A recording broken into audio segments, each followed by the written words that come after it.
Leviticus chapter 4 verse 1 up to 35.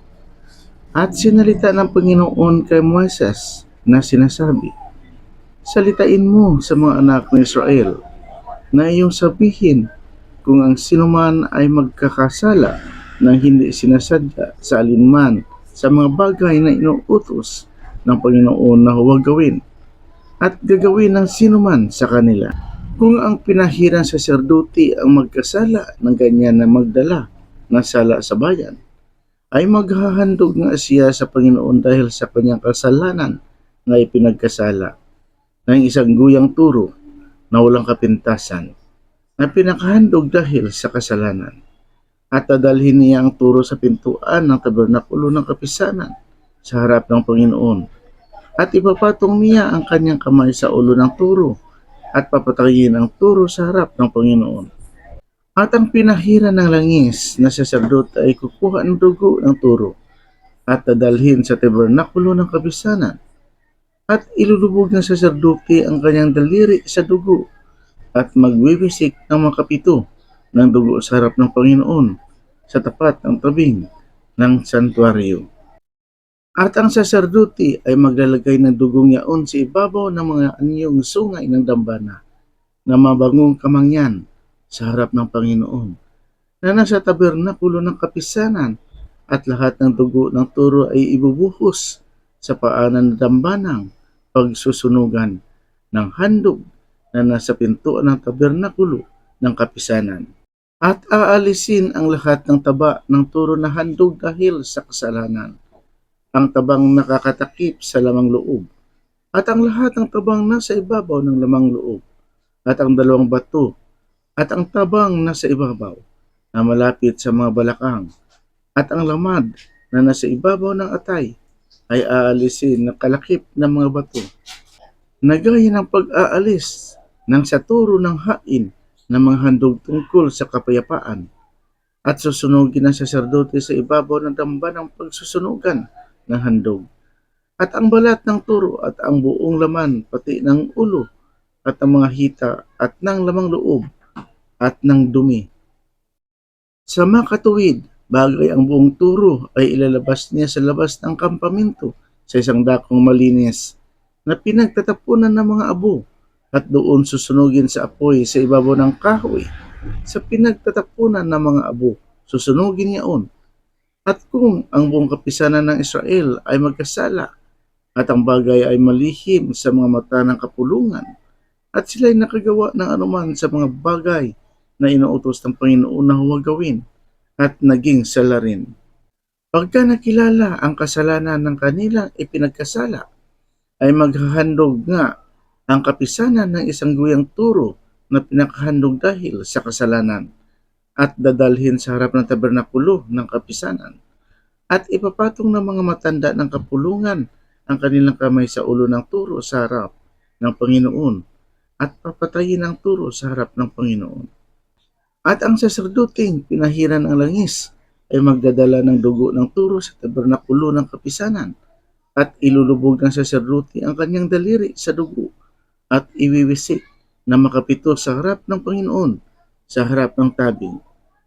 At maglalagay siya ng dugo sa ibabaw ng mga anyong sungay ng dambana na nasa harap ng Panginoon na nasa tabernakulo ng kapisanan, at ang lahat ng dugo ay ibubuhos niya sa paanan ng dambanang pagsusunugan ng handog na nasa pintuan ng tabernakulo ng kapisanan, at aalisin niya ang lahat ng taba niyaon at susunugin niya sa ibabaw ng dambana. Gayon na gagawin niya sa turo kung paano ang ginawa niya sa turong handog dahil sa kasalanan. At gayon, gagawin niya rito at itutubos sa kanila ng saserdote at patatawarin sila. At ilalabas niya ang turo sa kampamento at susunugin niya na gaya ng pagkasunog sa unang turo, handog nga dahil sa kasalanan ng kapisanan. Pagka ang isang pinuno ay nagkasala at nakagawa ng hindi sinasadya sa alinman sa lahat ng bagay na inuutos ng Panginoon niyang Diyos na huwag gawin, at siya ay naging sala rin.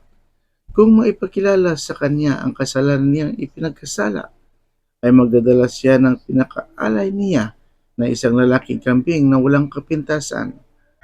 At ipapatong niya ang kanyang kamay sa ulo ng kambing at papatayin niya sa dakong ipinagpapatayan ng handog na susunugin sa harap ng Panginoon. Handog nga dahil sa kasalanan. At dadampot ang saserdote sa pamamagitan ng kanyang daliri ng dugo ng handog dahil sa kasalanan at ilalagay sa ibabaw ng mga anyong sungay ang damba ng pagsusunugan ng handog at ang dugo'y ibubuhos sa paanan ng damba na pagsusunugan ng handog. At ang lahat ng taba niyaon ay susunugin niya sa dambana na gaya ng taba ng hain ng mga handog tungkol sa kapayapaan at itutubos sa kanya na saserdote tungkol sa kanyang kasalanan at siya ay patatawarin. At kung ang sinumang karaniwang tao sa bayan ay magkasala ng hindi sinasadya sa paggawa sa alinman sa mga bagay na inuutos ng Panginoon na huwag gawin at maging makasalanan. Kung maipakilala sa kanya ang kasalanan niyang pinagkasalahan, ay magdadala siya ng pinakaalay niya na isang babaeng kambing na walang kapintasan na dahil sa kanyang kasalanan, pinagkasalahan niya. At ipapatong niya ang kanyang kamay sa ulo ng handog dahil sa kasalanan at papatayin ang handog dahil sa kasalanan sa lagayan ng pagsusunugan ng handog. At dadampot ang saserdote sa pamamagitan ng kanyang daliri na dugo at ilalagay sa ibabaw ng mga anyong sungay ng damba ng pagsusunugan ng handog at ang lahat ng dugo niyaon ay ibubuhos niya sa paanan ng dambana. At ang lahat ng taba niyaon ay kanyang aalisin na gaya ng pag-alis ng taba sa hain ng mga handog tungkol sa kapayapaan.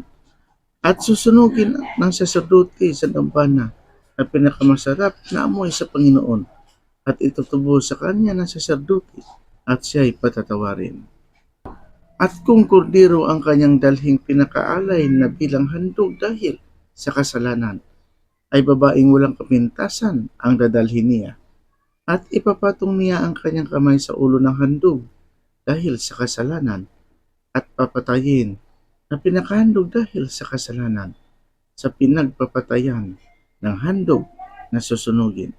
At dadampot ang saserdote sa pamagitan ng kanyang daliri ng dugo ng handog dahil sa kasalanan at ilalagay sa ibabaw ng mga anyong sungay ng damba ng pagsusunugan ng handog at ang lahat ng dugo ay ibubuhos niya sa paanan ng dambana.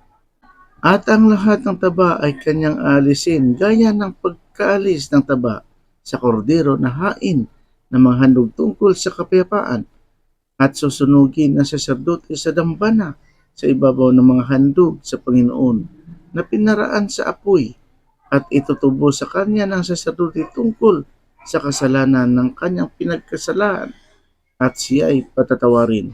Amen, Lord.